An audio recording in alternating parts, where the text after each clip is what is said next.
안녕하세요. 오늘 딥다이브에서는요, 당신이 보내주신 자료, 바로 그 순투자 소득세, NIIT라고 하죠. 이걸 한번 깊게 파고 들어볼까 합니다. 네, 반갑습니다. 이게, 3.8% 추가 세금이라는데, 네. 정확히 뭐고, 또 왜 이게 당신에게 중요할 수 있는지 핵심만 딱딱 짚어보죠. 네, 좋습니다. NIIT는요, 그냥 소득 높다, 투자 소득 있다. 그래서 무조건 내는 그런 세금은 아니에요. 아, 그런 건 아니다. 네. 당신의 그 수정 조정 총소득 MAGI라고 부르죠. 이게 네. 특정 기준액, 예를 들어 부부 공동 신고면 25만 달러, 독신이면 20만 달러. 이걸 넘고요. 네. 동시에 또 조건이 있어요. 이자, 배당, 자본이득 같은 순투자 소득 NII가 있을 때만 딱 붙는 3.8% 세금입니다. 아, 두 가지 조건이 다 맞아야 되는군요. MAGI 기준 넘고 NII도 있고. 그렇죠. 이게 2013년에 그 건강보험개혁법 ACA 재원 마련하려고 도입된 건데요. 네. 근데 여기서 진짜 흥미로운 점이 뭐냐면요. 네, 뭔가요? 이 소득 기준액 있잖아요. 25만 달러, 20만 달러. 이게 물거 오른다고 같이 오르지가 않아요. 고정이에요. 네, 정말요. 고정이라고요. 네, 그러니까 시간이 흐르면 흐를수록 실질적으로 더 많은 분들이 이 세금 영향권 안에 들어올 수 있다는 거죠. 뭐랄까 좀 숨어있는 세금 인상 효과 같은. 와, 그건 생각 못했네요. 물가 연동이 안 되면 진짜 점점 대상자가 늘어나겠어요. 이거 장기적으로 보면 무시 못하겠는데요? 맞습니다. 그래서 미리 알아두는 게 중요하죠. 그럼 당신이 이 대상인지 아닌지 어떻게 딱 알 수 있을까요? 방금 말씀하신 MAGI 기준 넘고 NII 있고 이 두 개 확인하는 게 핵심이군요. 정확합니다. 대부분의 경우에요. MAGI는 조정총소득 AGI랑 거의 같아요. 뭐 해외 소득 같은 거 없으면요. 아, 네. AGI? 그리고 NII는 말씀드린 대로 과세 대상 이자, 배당금, 자본이득, 뭐 임대소득 이런 게 주로 포함되고요. 네네. 근데 여기서 진짜 중요한 거 급여 아니면 대부분의 자영업 소득, 사회보장연금 그리고 또 중요한 게 401K나 IRA 같은 거 있잖아요. 네, 은퇴기좌요? 네, 그런 적격 은퇴 계좌에서 빼서 쓰는 돈은 NII에서 빠져요. 이건 해당 안 돼요. 아하, 그럼 은퇴계좌 잘 활용하는 게 중요하겠네요. NII 계산에서 빠지니까. 그렇죠. 아, 그리고 하나 더. 그 일반 소득세율 낮게 적용받는 적격 배당금 있잖아요. 네네. 그것도 NII 계산할 때는 NII에 포함된다는 거. 이것도 가끔 헷갈리시더라고요. 아, 그것도 포함되는군요. 알겠습니다. 그럼 계산은 어떻게 하죠? 자료 보니까 폼 8960이라는 서식이 있던데 거기에 뭐 더 적은 금액 규칙 이게 핵심이라면서요. 네, 맞아요. 계산 자체는 그 양식 따라 하면 되는데 원리는 간단해요. 당신 MAGI가 기준액 넘는 금액 있잖아요. 네, 초과분. 네, 그 초과분이랑 당신의 총 NII 금액 이 두 개를 비교해요. 그래서 둘 중에 더 적은 금액에 3.8%를 곱하는 겁니다. 아, 둘 중에 적은 거에만요? 네, 예를 들어서 MAGI 초과분이 8만 달러인데 NII가 6만 달러다. 그러면 더 적은 6만 달러에 3.8%를 내는 거죠. 그렇군요. NII가 10만 달러면 8만 달러에 내고요. 그렇죠. MAGI 초과분에만 내는 거니까 이게 뭐랄까 세금 부담이 너무 커지지 않게 하는 일종의 안전장치 같은 거죠. 이해됐습니다. 결국에는 매제를 관리하든 NII를 관리하든 둘 중 하나 혹은 둘 다를 좀 전략적으로 건드려야 이 세금을 줄일 수 있다 이런 얘기네요. 바로 그겁니다.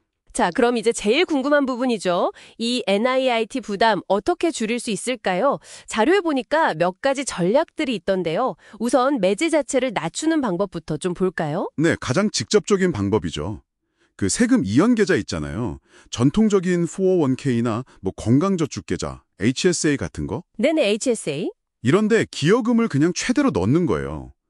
예를 들어 2025년 기준으로 50세 미만 직장인이면 401k에 23,500달러까지 넣을 수 있거든요. 꽤 크네요. 네, 가족 단위 HSA 가입자는 8,550달러까지 가능하고요. 이 금액만큼 매지가 직접 줄어드니까 효과가 바로 나타나죠. 근데 이미 뭐 이런 계좌들 최대로 넣고 있거나 그래도 매지가 기준액을 훌쩍 넘는 경우도 있잖아요. 그렇죠. 그럴 땐 이제 두 번째 접근법, NII 자체를 줄이는 쪽으로 가야죠. NII 자체를 줄인다. 어떤 방법들이 있을까요? 그 자료에 나온 손실수확이라는 거 이게 좀 눈에 띄던데요. 아, 네. 손실수확, tax loss harvesting이라고 하죠. 이거 꽤 효과적인 전략인데요. 네. 손실이 난 투자가 있다면 그걸 파는 거예요. 그럼 그 손실로 자본 이득을 상쇄시킬 수 있잖아요. 그렇죠. 자본이득 상쇄. 네, 그러면 NII 개선할 때 NII 금액 자체가 줄어드니까 NIIT 부담도 같이 줄어드는 거죠. 일석이조예요. 오, 괜찮네요. 근데 주의할 점이 있어요. 그 가장매매, 와시세일 규정이라고. 아, 와시세일. 네. 손실 보고판 주식을 61일 안에 똑같은 걸 다시 사거나 뭐 실질적으로 거의 같은 걸 사면 그 손실 인정을 못 받아요. 이건 꼭 조심해야 하고요. 61일 규정. 알겠습니다. 또 다른 방법은요? NII 줄이는 거. 지방채 같은 거 있잖아요. 연방소득세 면제되는 거. 네, 뮤니시펄 번드. 네, 그런 비과세 투자는 NIIT에서도 면제예요. 아예 NII에 포함이 안 되죠. 이것도 방법이고요.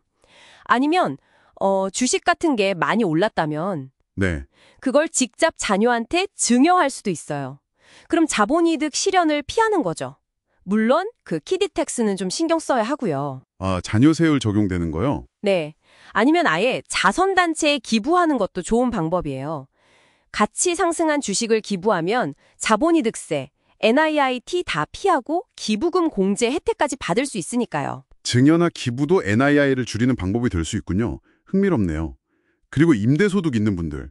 이분들한테는 좀 특별한 전략이 있다면서요? 아, 네. 이거 정말 강력한 전략인데요. 만약 당신이 부동산 전문가 자격 요건을 충족한다면요. 부동산 전문가요? 어떤 조건이죠? 이게 좀 까다로워요.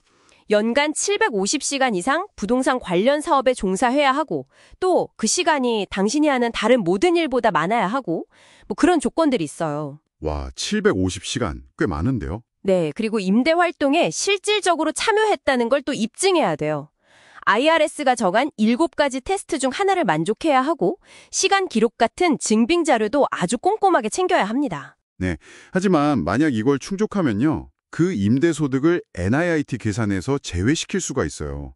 임대소득 많으신 분들한테는 NIIT 절감 효과가 정말 어마어마할 수 있죠. 와, 부동산 전문가 자격, 이거 정말 큰 혜택이네요. 그렇죠. 하지만 그만큼 IRS 심사도 까다로우니 철저한 준비가 필요합니다. 네, 오늘 순투자 소득세 NIIT에 대해서 정말 깊게 파고들어 봤습니다.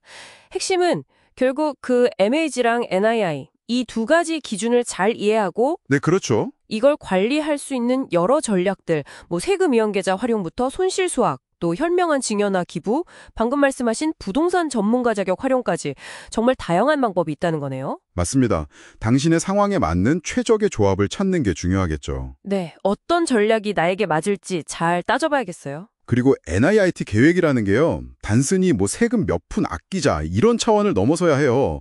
당신의 전반적인 재무 목표나 투자 철학하고도 잘 맞아야 하고요. 아, 그렇죠. 큰 그림 안에서 봐야죠. 네, 특히 그 부동산 전문가 전략처럼 좀 복잡한 것들은 기록 관리가 정말 생명이고요.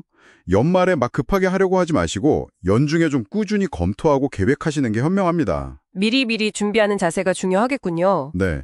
그리고 세금 때문에 너무 좋은 투자 기회를 놓치거나 뭐 이상한 결정을 내리지 않도록 그 균형 감각도 중요하고요. 네, 균형 감각 명심하겠습니다. 자, 오늘 딥 다이브를 이제 마무리할 시간인데요. 마지막으로 당신께 질문 하나 남겨봅니다. 네. 오늘 저희가 나눈 이야기들 중에서요. 당신의 현재 재정 상황이나 투자 포트폴리오에 이거 당장 한번 적용해 볼 수 있겠다 싶은 아이디어가 혹시 있었나요? 아니면 이 정보를 바탕으로 이 부분은 내가 좀 더 파고들어야겠다 싶은 그런 궁금증이 생기셨을 수도 있고요. 이런 질문들이 당신의 다음번 재정적 발걸음에 작은 영감이 되기를 바라봅니다.